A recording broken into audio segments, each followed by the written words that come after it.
Why do some people seem to make friends easily? It's as if people just like them, and you're not sure why. They have a charm, a warmth that attracts others, while others struggle to gain attention, feel unnoticed, and find it hard to make a conversation in challenging situations. A book written almost 90 years ago, though, offers all the tools needed to make people like you, win people to your way of thinking, change people without causing resentment, build lasting friendships. This isn't about endless pages of theory, but actionable strategies that you can start using in your very next conversation. This is a summary of Dale Carnegie's amazing book, How to Win Friends and Influence People. Part 1. Fundamental Techniques in Handling People. Principle 1. If you want to gather honey, don't kick over the beehive. Don't criticize, condemn, or complain. Quote, "Any fool can criticize, condemn, and complain, and most fools do." Dale Carnegie. We've all been there, haven't we? That moment when frustration builds up, and we feel compelled to say things like, "You're nothing but a liar. I can't believe you could do such a thing. You should be ashamed of yourself. You're so lazy." But here's the thing. Criticizing, condemning, and complaining can have a devastating impact. It's easy to do, yes, but it does nothing but push people away. It damages their self-esteem, creates defensiveness, and may even lead to long-lasting resentment. The danger of criticism is that it may simmer for years, affecting relationships at the most inopportune times. So next time you're tempted to criticize, pause and ask yourself, what might be the reason behind this person's actions or perspective? This question shifts your focus from judgment to understanding, helping you empathize with the other person's situation.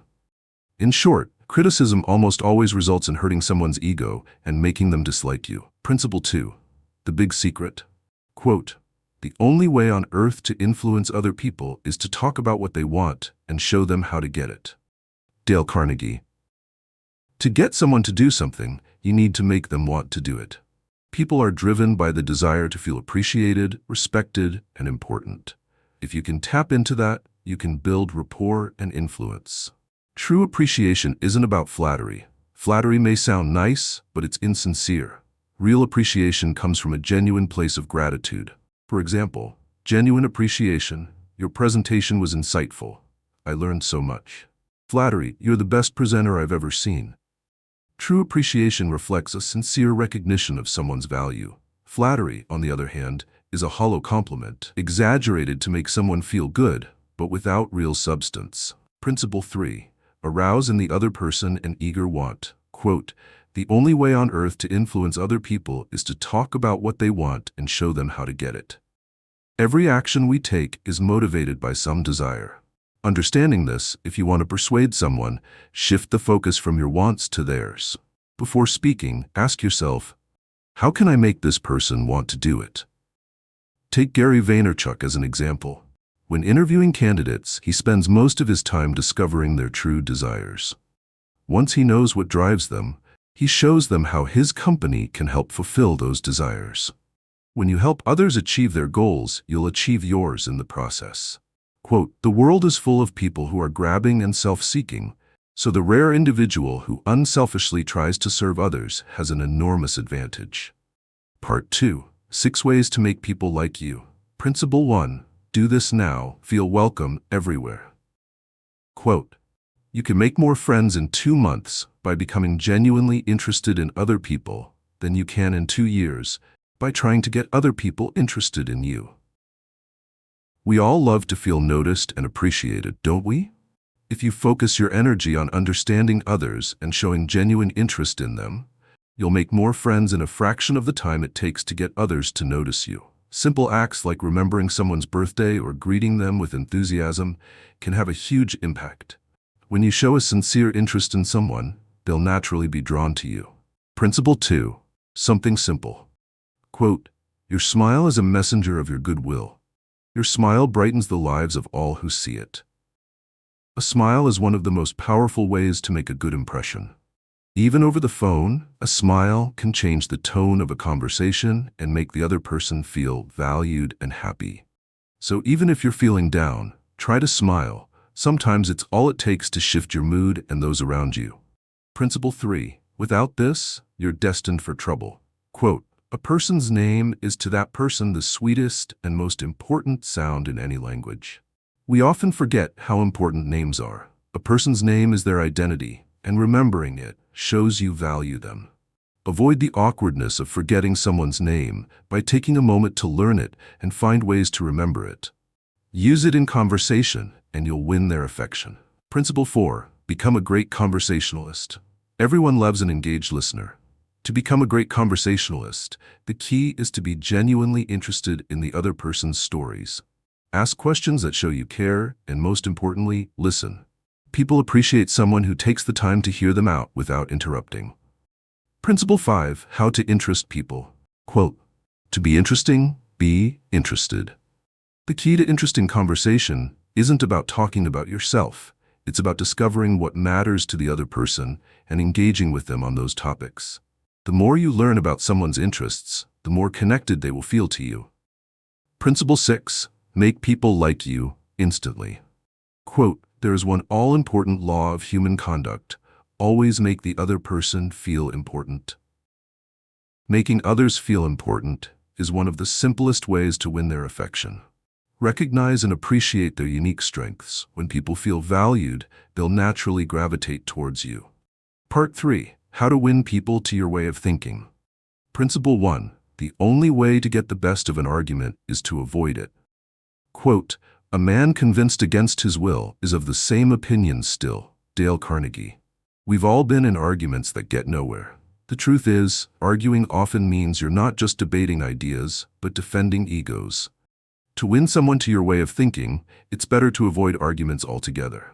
When you do, it opens up the conversation to understanding and agreement. Principle 2. Never say you're wrong. Quote, "You cannot teach a man anything. You can only help him find it within himself." Galileo. Directly telling someone they are wrong will put them on the defensive. Instead, use a softer approach by asking questions or presenting your case as something you're unsure about. This opens them up to rethinking their stance. Principle 3. If you are wrong, admit it quickly. Admitting mistakes isn't easy, but it's often the best approach. It shows honesty, and people respect that. It also diffuses tension and can prevent conflicts from escalating. Principle 4. Begin in a friendly way.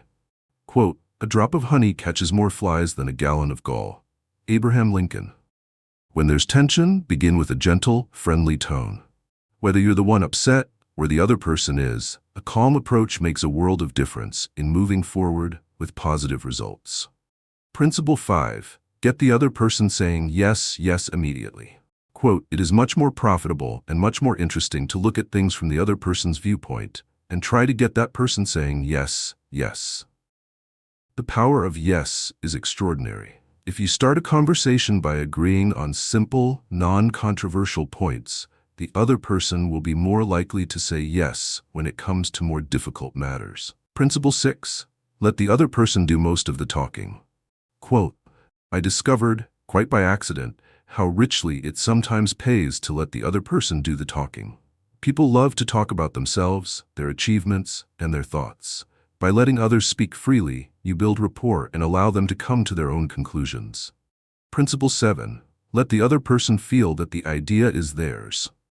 Quote, "No one likes to feel that he or she is being sold something or told to do a thing. We much prefer to feel that we are buying of our own accord or acting on our own ideas." Dale Carnegie. If you want someone to act on an idea, help them feel that it's theirs. Instead of presenting your suggestion as an order, frame it as an opportunity that they can own. Principle 8. Try to see things from the other person's point of view. Quote, "If there is any one secret of success, it lies in the ability to get the other person's point of view and see things from that person's angle as well as from your own." Seeing things from the other person's perspective opens the door to understanding. When you can show that you understand their point of view, your chances of gaining agreement increase exponentially. Principle 9. Give people sympathy. When someone's struggling, sympathy is a powerful tool. Instead of judging, show empathy. Quote, "I don't blame you one iota for feeling the way you do. If I were in your shoes, I would feel exactly the same way." Principle 10. Appeal to nobler motives. Appeal to the higher ideals of the person you're trying to persuade. Frame your requests so they align with their values. When you do so, you're more likely to get a favorable response. Principle 11. Dramatize your ideas. Dramatizing your message is an excellent way to make it more impactful and memorable. Whether through storytelling or visual imagery, conveying ideas in an engaging way captures attention and influences thinking. Principle 12. Throw down a challenge. Sometimes the best way to motivate someone is by challenging them. Give them something to strive for, and they'll feel empowered to meet the challenge head-on. Dale Carnegie's How to Win Friends and Influence People isn't just a book. It's a guide to human relationships, offering timeless advice on how to build rapport, influence others positively, and become a person people admire and trust. These principles, if applied with sincerity, can transform the way you interact with others and lead to stronger, more fulfilling relationships, whether in your personal life or professional endeavors. Remember, it's not about manipulating others or trying to get what you want at their expense. It's about understanding and valuing them, creating a foundation of mutual respect and trust. So the next time you're in a conversation or trying to solve a problem, think of these principles as a toolkit to help you navigate any social situation with ease. By starting with genuine interest, kindness, and empathy, you're setting the stage for lasting connections. Why not take the first step today and see how these principles can work for you?